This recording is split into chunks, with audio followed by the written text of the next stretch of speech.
En ce lundi 13 janvier, lendemain de victoire en finale de Super Coupe d'Espagne, commençons la vidéo par un défi pour vous les amis. Trouvez-moi une seule situation, un seul autre contexte où tu es plus heureux un lendemain de victoire qu'un classico remporté comme ça, avec une raclée en plus. Or, Ligue des Champions, qualification ou finale de C1, ce que vous voulez, dans ce style-là, je pense qu'il n'y a pas, ça n'existe pas, hein, je pense. Et pourtant, c'est même pas un match légendaire. C'est un match qui, je pense, restera comme iconique. Une Malita, une de plus. Qu'est-ce que ça fait du bien de dormir après un match comme ça, de se réveiller, de partir au travail, de clasher les collègues. Si vous étiez en télétravail, eh ben on clash les collègues par message, hein.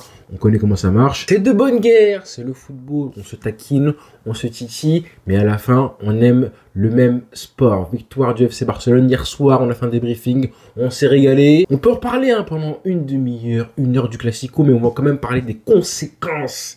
Parce qu'il y en aura évidemment, après ce qui s'est passé hier soir, c'est un match qui restera historique, les célébrations, on les a vus, les joueurs heureux, côté Barça, dépités, dégoûtés, et la presse qui s'est juste occupée, chargée d'Ancelotti, des joueurs du Real Madrid. Parce que moi là, si je me mets à la place d'un supporter du Real Madrid aujourd'hui, mais je dis merci au Barça en fait, hein. Remercier les joueurs du Barça, hein. Supporters du Real, remercier le Barça. Remerciez beaucoup de joueurs, dont Chesney aussi. Remerciez le Barça pour exposer vos faiblesses, vos lacunes. Remerciez le coach du Barça, Hansi Flick, Dieter Flick, pardon, pour du coup mettre en lumière les carences tactiques énormes de Carlo Ancelotti. Faut remercier le Barça. C'est comme ça que moi je prendrai les choses. Merci d'exposer au grand jour les dingueries qui se passent dans l'équipe. Parce que là, on est passé par une période novembre, décembre et un petit peu avant où ça allait un peu mieux côté Real, où le Barça chutait. Donc forcément, qu'est-ce qui s'est passé? On a eu un classement en Liga qui était trompeur, complètement trompeur, avec un Barça derrière le Real Madrid, avec en plus les mots de CR7 récemment, lors du trophée Globe Soccer Awards, où il disait monsieur que le Real ne faisait pas forcément une mauvaise saison. Et évidemment, des ignares y ont cru. Et maintenant, tu vois les retombées. Et j'ai envie de dire hein, que le 5-2, le score de 5-2, c'est, je trouve, un des symboles qui reflète aujourd'hui, à l'heure où on parle, la différence de niveau entre le Real et le Barça. Je pense que tu refais le match 10 fois, et ben ça ne serait absolument pas une surprise si jamais on avait 8 ou 9 fois un score à peu près similaire, voire plus, parce que je le répète, on est passé à deux doigts d'un match qui aurait été historique. Donc, encore une fois, remercier le gardien du Barça, Chesney, d'avoir pris ce rouge-là, parce que sans le rouge, je pense qu'on aurait eu un match qui serait resté dans l'histoire, comme le 8-2, malheureusement, du Barça en 2020, comme le 7-1 Allemagne-Brésil en 2014. On est passé à deux doigts de revivre ça, et c'est bizarre parce que tous les matchs un petit peu sacrés qui ont été pondus par Guardiola, la Pep Team à l'époque, hein, le 5-0, le 6-2, on a l'impression qu'ils sont un petit peu intouchables. Depuis ça, le Barça n'a pas réussi à marquer 6 buts au Real Madrid ou 5-0. Hein, il y a eu un 5-1 en 2018, il y a eu un 5-2 maintenant, mais il n'y a jamais eu un 6 buts qu'à quelque chose, il n'y a jamais eu un 5-0, un clean sheet, une manita propre. Comme quoi, encore de là, souvent approché, imité, mais jamais égalé. Mais bon, c'est une parenthèse parce que hier, le Barça d'Hansi Flick a été sensationnel. Donc, remercier les joueurs du Barça, fans du Real Madrid. Parce que maintenant, vous ne pouvez plus vous cacher. Vous savez qu'en défense centrale, ça ne peut pas jouer avec Tchouaméni. Combien de fois on l'a dit ça en plus que faites jouer un joueur qui a ce poste-là comme poste de prédilection. C'est quand même mieux de mettre un joueur, même s'il vient de la Castilla, de la Fabrica, que faire jouer un joueur, même hyper fort, à un poste qui n'est pas le sien. Et ben, il aura un rendement beaucoup moins important qu'un joueur un peu plus modeste qui joue à ce vrai poste-là. Et là, en l'occurrence, je pense qu'Asensio devrait jouer tous les matchs. Mais c'est un petit détail. Hein. C'est un petit détail par rapport à tout ce qui ne va pas côté Real Madrid. Depuis ce matin, j'ai vu la presse qui pète les plombs. J'ai vu Chiringuito qui disait justement, heureusement, que Chesney a fait cette faute-là parce que merci à lui, sinon ça aurait terminé en drame absolu. Pareil pour les pages hein, sur Twitter, les médias comme Real France qui pointent toutes les erreurs toutes les erreurs. À chaque but encaissé du Real Madrid, les pauvres confrères, ils pètent les plombs en parlant de Mendy, de Camavinga, de Tchouaméni, de Rudiger, de tous les ailiers, bref, de Rodrigo Essi, qui certes a été bon hier, mais qui est quand même fautif sur le but du 4-1 parce qu'il fait une passe scandaleuse sur un corner joué à 2. Bref, beaucoup de carences. Et je le dis souvent, très souvent, hein, gardez en tête que quand vous avez 7-8 joueurs qui ne sont pas bons, la faute, elle vient d'en haut, pas des joueurs. Il y a forcément un problème collectif qui vient d'en haut et c'est pas individuel.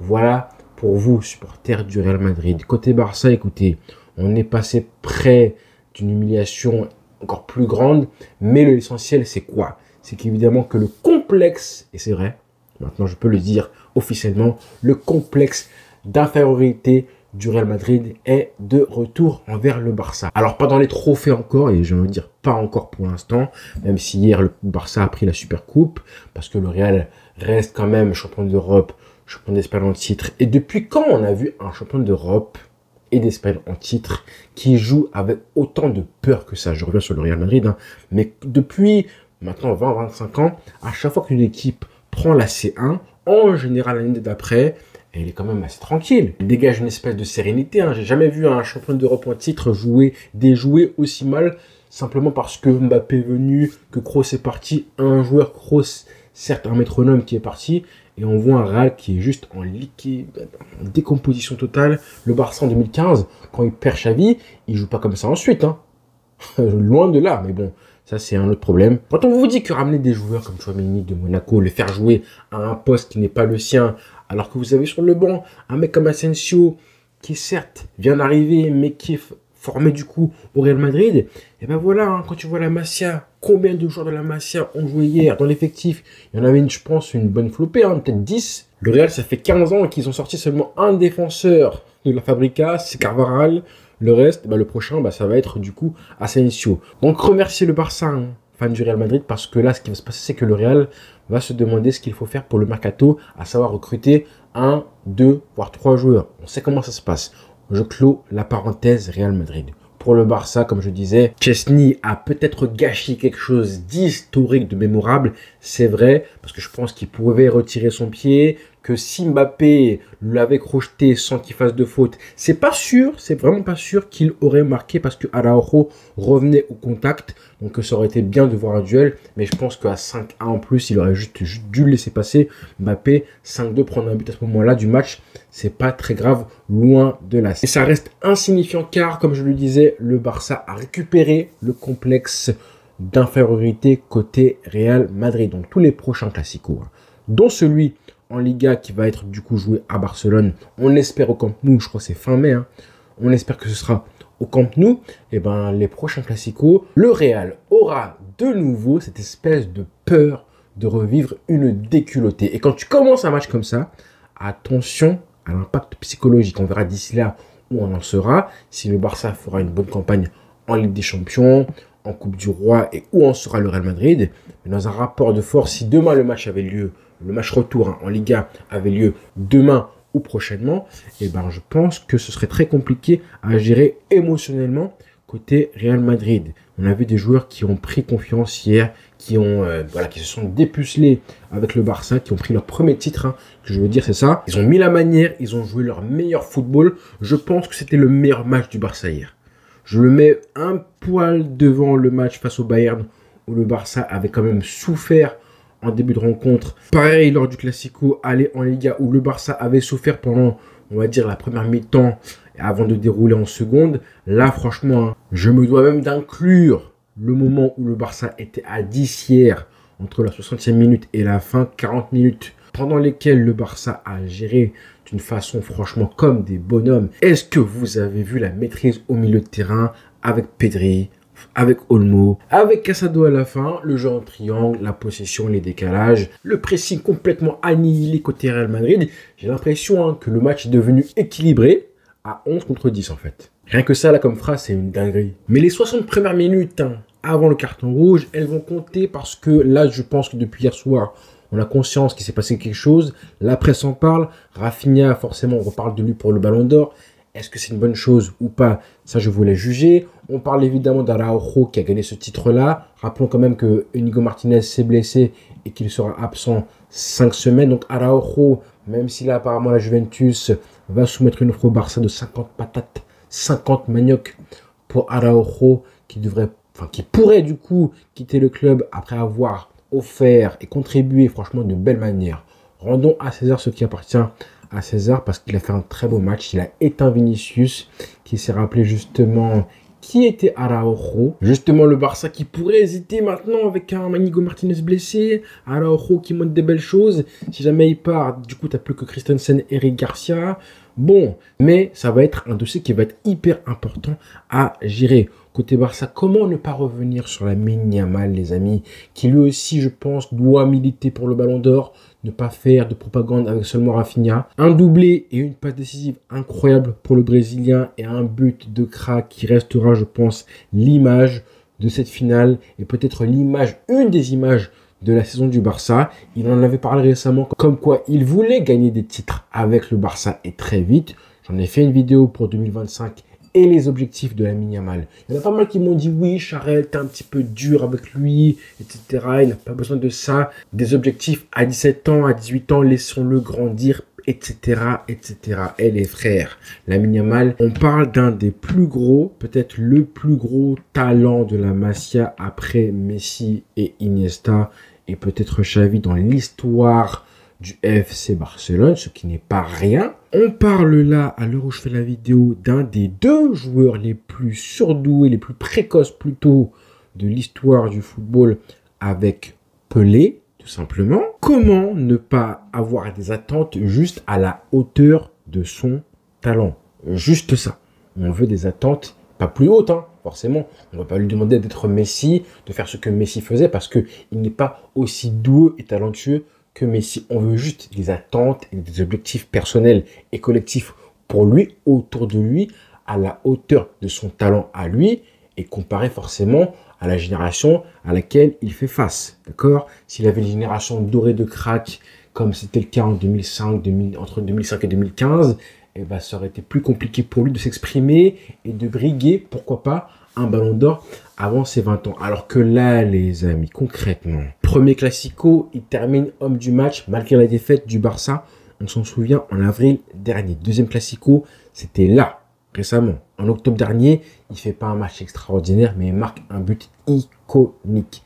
Troisième classico, évidemment. Hier soir, il contribue directement à la victoire du Barça en Supercoupe d'Espagne face au Real Madrid, après une raclée, une déculottée, une humiliation totale, en marquant ce but iconique, légendaire, qui va être une de ses images. Hein. Le mec a 18 ans, pas encore. Il a déjà, je pense, 2-3 images incroyables avec ce but face à la France. Je crois qu'il arrive, qui va être une des images fortes de sa carrière. Ça y est, c'est fait jusqu'à la fin des temps. Et hier soir, c'est un match de Supercoupe d'Espagne, c'est vrai, mais c'est une image tellement forte avec le but, le Real Madrid, l'élimination, la facilité technique, hein, le relâchement qu'il a, les amis. Le relâchement léger comme une feuille, les petits pas, les petits appuis d'ajustement. On a revu Messi, on a vu du Robben, on a vu une célébration à la Neymar.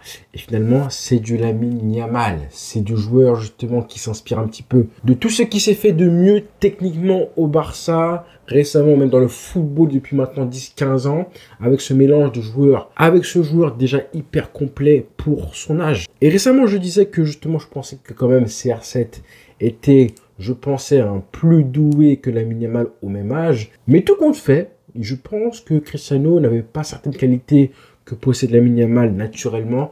Le QI football de Lamine, c'est un truc de fou. Hein. C'est quelque chose que j'ai vu, même chez Neymar, je ne voyais pas ça à l'époque quand Neymar est arrivé en Europe. Faire systématiquement les bons choix, temporiser comme ce qu'il a fait sur le 4e but, hein, le mouvement qu'il fait, le fait de récupérer le ballon, se retourner, faire ce petit crochet qui lui ouvre l'espace sur Valverde. Ensuite, attendre, temporiser pour que Rafinha soit lancé, prenne un petit peu d'avance par rapport à Valverde, faire la passe dans l'espace. Ça aussi, hein, ça ressemble à ce que Messi fait tellement bien, a fait toute sa carrière. Donc Lamine Yamal, à 18 piges, avoir cette qualité, cette capacité technique et tactique, hein, tactique, le QI football qu'il a, je pense qu'il est largement supérieur à ce que avait, et même ce qu'a aujourd'hui, hein, ce qu'a encore aujourd'hui, un mec comme Cristiano Ronaldo. Et ça aussi, ça fait partie du talent naturel, des qualités intrinsèques du joueur qui n'est même pas encore fini, qui est encore une matière brute. Alors on parle, hein, 18 ans, 17 ans, même 18 ans, même pas encore en fait, de quoi je parle là, et qui est encore une matière brute à polir, qui a une finition à travailler, même si hier, il a eu la finition qu'on aime, à savoir le joueur qui justement va faire en sorte que quand il a décidé d'aller tout seul au but et d'aller frapper et marquer et tromper Thibaut Courtois, tu sens qu'à ce moment-là, il se passe quelque chose où le mec décide à quelle vitesse l'action va se dérouler. Comme si c'est lui qui décide comment le temps s'arrête ou pas. À partir du moment où il a fait le crochet, il a poussé son ballon, il est juste intouchable. Et là, on a juste à admirer, à attendre juste le moment où il va frapper, placer son ballon dans le petit filet de Thibaut Courtois qui ne peut strictement rien faire. Il y a eu plein de montages hier, je pense que vous avez vu, sur les réseaux sociaux, des buts de Messi que Messi a marqué, des actions, de la finition avec laquelle Messi avait l'habitude de terminer les gardiens, comme justement celle qu'il avait utilisée face au Real Madrid en 2017. Rappelez-vous le fameux Classico où il montre du coup son maillot, hein. Et ben c'était un petit peu ça le premier but, hein, de Messi, où du coup il frappe croisé, petit filet. Dans les buts de Keylor Navas, c'est un petit peu ça. Moi justement qui lui ai un petit peu reproché récemment sa finition, là, ce qu'il a montré hier soir. Donc, je persiste à dire, hein, que ce qu'on voit de Lamine Yamal, c'est très fort. Mais le potentiel est largement plus grand. Quand on reverra un peu plus le joueur qui, justement, est assez à l'aise, en confiance et qui a des jambes de feu, on va revoir le même joueur qui s'amusait autant que ce qui s'amusait quand il jouait dans les catégories des jeunes à 14-15 ans. Et là, ce sera le vrai Lamine Yamal. Pour l'instant, ce n'est juste que 50% du potentiel maximum du joueur. Laissons-le grandir tranquillement, c'est vrai aussi. Il finit le match avec 5 dribbles réussis sur 6 tentés en 59 minutes jouées, parce qu'il sort en cours de match à cause du rouge. Je pense que s'il avait joué plus de temps, il aurait fini avec peut-être 7-8 dribbles. Mais je pense que quand il sera à son prime, on aura les chiffres similaires à ce qu'on avait avec Messi, Neymar ou CR7, avec des 14, 15, 16 dribbles réussis par match. C'est ça Lamine Yamal. Ça devrait être ça. Ça va être ça. Patience. Premier trophée pour lui au Barça quand même. C'est important parce que je le dis souvent, hein, que commencer une carrière avec des trophées, des succès, ça te permet de ne pas vivre une période compliquée comme ce qu'ont vécu les Pedri, les Frenkie et cette espèce de moment où tu es obligé de rebondir ensuite. Là, Lamine Yamal, il connaît une période où il commence sa carrière avec des trophées, des victoires, 8e au Ballon d'Or, 5e au Trophée The Best. Donc les petits objectifs que je lui ai attribués comme ça, c'est pas des gros objectifs, hein. Il doit juste marquer un peu plus de buts. Il en est à 8 cette saison. J'avais dit 15. Il a fait la moitié, même plus maintenant. J'avais dit aussi gagner des titres. Il en a gagné un hier. On espère une Liga qu'il faudra absolument remporter pour le Barça. Ça y est maintenant, même s'il y a 5 points de retard face au Colchonero et au Real Madrid, on veut la Liga et il faut commencer une série de victoires consécutives. Donc il faut des trophées majeurs, au moins un trophée majeur, Liga ou LDC pour Lamine Yamal. C'est pas non plus un objectif XXL. Et dernière chose prioritaire, c'est évidemment continuer à grandir pour être, on espère, voilà, d'ici le 31 décembre prochain, le meilleur joueur officiellement du Barça. Même si là pour l'instant c'est compliqué parce qu'on a Rafinha qui pète le feu. Mais justement ça voudrait dire qu'il est passé, qu'il a réussi à passer devant ce Rafinha-là qui est juste XXL. N'ayons pas peur des mots. Voilà les amis pour ce petit débriefing à froid du match d'hier. Hein. Je continue de surfer sur la vague. Qu'est-ce que c'est doux, qu'est-ce que c'est bon de se réveiller après un classico comme ça, une Manita, 5-2. Le complexe du Real est de retour. On se retrouve très vite, normalement ce soir, pour un petit live. Au vu des invités, vous allez aimer. Bonne journée à tous et rendez-vous très vite. Ciao.